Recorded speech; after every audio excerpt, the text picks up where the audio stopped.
সুপ্রভাত বন্ধুরা, এই মুহূর্তে আমি বসে আছি চাকদহের প্রাণকেন্দ্র গঙ্গার পাড়ে। প্রাণকেন্দ্র বলার উদ্দেশ্য এই কারণে, তার কিছু দুর্লভ দৃশ্য আমি ক্যামেরাবন্দি করেছি, সেটাই এবার আপনাদের দেখাতে চলেছি। সঙ্গে থাকুন। পশ্চিম বাংলার বুকেই যে এত বড় পাখির স্বর্গরাজ্য লুকিয়ে আছে তা হয়তো আপনার অজানাই ছিল।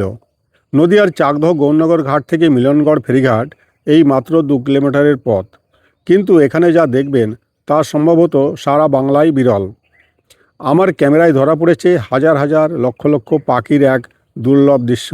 শামুক খোল, কাস্তে চড়া বিভিন্ন প্রজাতির বক, শালিক, বেলহাঁস আর সাথে পানকৌড়িদের অবাধ বিচরণ। বিশেষ করে ভাটার সময় নদীর চরে যখন এরা নামে, মনে হয় যেন এক জীবন্ত ক্যানভাস।